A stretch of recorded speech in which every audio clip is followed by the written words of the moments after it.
Ruben Amorim battered Pep Guardiola and Manchester City last night. Man City could not defend against Sporting. And that second half, what a performance from Sporting. And Ruben Amorim's Sporting are the only club that remain unbeaten this season domestically and continentally. Can't pronounce that word. But I have to tell you something. Ruben Amorim is a good coach. Ruben Amorim plays some football that does suit some of the players in the United squad, and I think they could hit another level. And Ruben Amorim's game plan for United, what he could do at Man United, is absolutely terrifying if Ineos get recruitment right. And when I say it's absolutely terrifying, not for us, but for rivals. But first of all, before we talk about Ruben Amorim, his plan for certain United players, recruitment, Ruben Amorim speaks about his win last night versus Man City. He said on Man United to play like Sporting, he said we cannot transport one reality to another. Manchester United cannot play the way we play. They cannot play so defensively. We have to adapt ourselves. Now, because Ten Hag said that Man United can't play how Ajax played and everyone kind of got annoyed and he had to adapt himself, I think people are worrying when Amorim says this because they're thinking, what do you mean we can't play how Sporting play? What Amorim is saying is Sporting didn't have much of the ball. They were a little bit open defensively in the first half. They didn't have the best first half. He's saying at Man United, we can't be defending that much. We can't have that little possession. We need to go toe-to-toe to City. When he's at Man United, he wants to go toe-to-toe to City. Now, I look at Sporting. I look at the absolute shift every Sporting player gave. Every Sporting player gave 100%. They played as a team. And that's something that Amorim's got to get out of United. What Ineos need to do is they need to go and recruit very athletically gifted players that can cover a lot of ground, Ji-sung Park, iron lung types, because I tell you what, that's how they beat City. Amorim said, after Sunday, I will start a new journey at a new club. We need to play these teams in a different way. We cannot defend like this. I have to improve as a coach. He was not happy. Despite winning 4-1, he was not happy with Sporting's game and defending. He will try and get United to play even better. He knows he's coming to United side with very different players. We cannot play exactly how Sporting play right away. But as I said, recruitment is so key for the success of Ruben Amorim. I think with the right recruitment, he succeeds. I generally do. I think he's got the man management. I think he's got the brain. He's got the tactics. And one other thing about Ruben Amorim is this. Was this my best moment at Sporting? He said no. My best moment is when we lost 5-0 here against Manchester City at the end and the fans applauded us off the pitch. They knew we were in the right path. In his early days, he lost 5-0 to Manchester City. And the Sporting fans were not mad about it. They lost 5-0. They got caught out. They had a bad game. Now, United, we cannot lose 5-0 to City. But they applauded him because they knew that actually Sporting were well off at the time and they were going in the right direction under Amorim.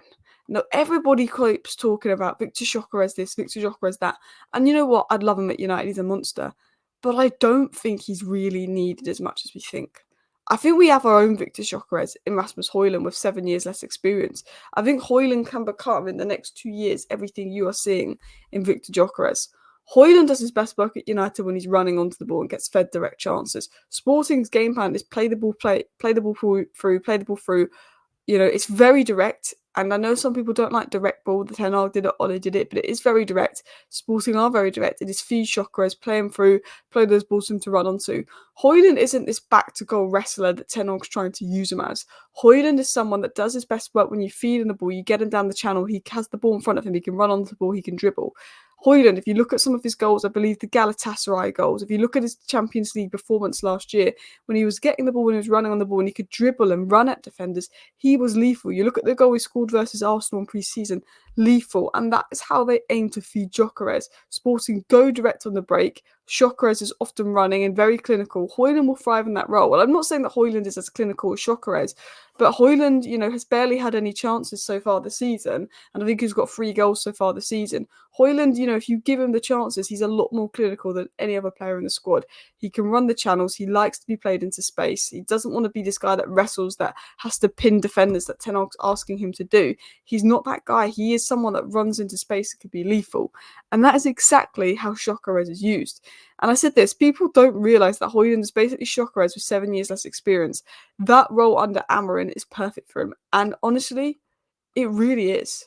And I think a lot of United fans doubt some of our players. They think Hojlund isn't good enough, this player isn't good enough, that player isn't good enough. But I genuinely believe that United fans don't know how good of a player we have in Hojlund. And I think Adam summed this up well. I think some don't give enough credit to the toxic environment the players are dropped into and judge them without considering it. Who is going to thrive in there? Talent can only survive so long. And hopefully in a stable system, we will see the talent of Rasmus Hojlund, Manuel Ugarte, CB and Mainoo. Now, a lot of people have been talking about the defence. Now, this is Ousmane Diomande and De Ligt compared last season. Their player profiles compared. People saying, where will Matthijs De Ligt play? He will be the central centre-back like Diomande was. He's very similar to Diomande when you can look at some of their overlying numbers. I think Matthijs De Ligt will be fine in the system. He's not the primary guy in build-up, but he's good enough on the ball. He's quite a physical monster. I think he will be fine under Amorim. The big question is Leny Yoro, because I would actually put Leny Yoro in that central centre-back role because of his ability to step up in midfield. I don't think he's the primary guy in build-up. I think he's not, but I think he's good at that. And I think he'll probably be the right-sided centre-back because of his ability to defend the wide channels. This is my description of Leny Yoro from back in the summer. Ability to step into midfield, John Stones' role, will allow for tactical adaptations. Tall, long legs, fast, good at defending 1v1, means out of possession he has what is needed in the PL and plays for Lille who require good out of possession work. I think his 1v1 descending, his out of possession defending, his little pace, his legs, his ground coverage will work really well under Ruben Amorim. He's got the physical, mental and technical attributes to play at the top level. You look up centre-backs that have won the highest percentage of their duels and aerial duels. He is up there, as well as ball playing aerial threats. He's up there with the likes of Virgil van Dijk. He's seen as the next Virgil van Dijk. This is what I wrote about him back in summer. Duel winning both aerially and ground duels, reading of the game, anticipation and IQ are so high for a young age. Reads passing lanes well, often makes interceptions. Positional sense and awareness is impressive.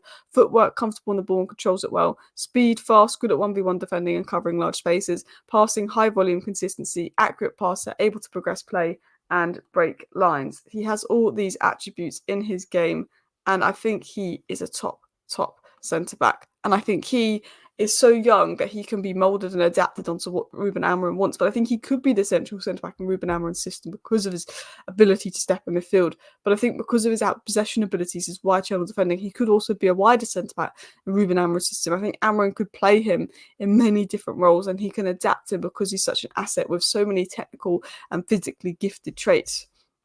You got Lisandro Martinez. A couple of people talk about bringing Inacio in, but I believe Lisandro Martinez will do the Inacio role. It's the left centre back in a back three, and sometimes he turns into a bit of a back four as the left wing back kind of becomes a left winger and the left centre back becomes a left back. Lisandro Martinez, Arteta wanted to sign him to play left back. Lisandro Martinez and Inacio, Ake. That mould of centre-back is very, very similar. And I think Lisandro Martinez will be absolutely fine in the Inacio role. I don't actually think Inacio is needed at United. I think a Branthwaite or a more physical player could be more needed, if I'm going to be totally honest. Now, what is the plan with the midfield? So these were reports that came out back in August about United's midfield plan. Senior figures see Ugarte as the perfect midfield partner for CB and Mainoo and a player who can give him freedom to express himself going forward. Manchester United are building their midfield around Mainoo and are currently in the market for a foil for him. Manuel Ugarte is the top pick. There's a growing possibility Ugarte will be the final addition to United's squad if they succeed in reaching a compromise with PSG, and Ten Hag is planning to partner him with CB and Mainoo. So these are reports from the summer. Now, interestingly, there was reports coming out that one of the reasons Ineos pulled the trigger on Ten Hag is because of his lack of minutes for Ugarte, and Ineos want to build the team around Mainoo. They want Mainoo to be the face of the new project, and they felt that Ugarte was the perfect DM for Mainoo. These were Ugarte's statistics when he was at Sporting playing under Amorim, winning nearly 9 duels a game, making 9 ball recoveries a game, making nearly 5 tackles a game, nearly 7 tackles plus interceptions a game, and covering mad amount of ground. And I think Ugarte will thrive under Amorim. You look at Ugarte's stats: successful defensive actions, defensive duels, tackles, possession-adjusted tackles, possession-adjusted interceptions, all first at PSG, and he didn't have the best time at PSG. I said Ugarte could be a brilliant addition because he's one of the best players in the world at reading the game, intercepting the ball, and his positional awareness is top. He's an elite ball winner, 1v1 dueler, and one of his greatest strengths is winning back the ball. And I think having a player like Mainoo that's technically secure in possession next to him works well because he's a true ball winner. Now, the question is, he could be paired with Casemiro, Mainoo, and Bruno, and I think long-term Mainoo and him works best because Mainoo is so technically secure in possession and can do what Amorim would want in the 8 role, and actually has the ability to feed balls into Hojlund. I wouldn't be shocked if he does try Bruno Fernandes deeper. Bruno Fernandes has been deeper for Portugal, and I think he's more than capable of crashing the box and playing those through balls. And I think Casemiro could be used in more of an advanced role as a number 8 to maybe shut down shop next to Ugarte. Now, I think Bruno will be used as a shadow striker under Amorim, and Mainoo potentially used next to Ugarte and Casemiro. But I do think we could see all of these 3 players play next to Ugarte in Amorim's system. The biggest issue for me is left wing back. Now, look, these are the hospital guys.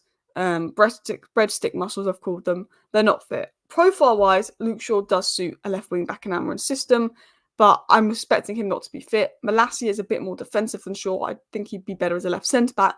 Malacia is not fit. I generally think when you look at what Ruben Amorim wants in the left wing back, Harry Amas is very, very close. Is he ready? That is the question. I think he's only just turned 17. He's still got a long way to develop, but I think he's the closest. There's talk of Garnacho or Anthony maybe being tried there, but that will be interesting because Ruben Amorim needs a left wing back, and Luke Shaw and Malacia are breadstick muscles.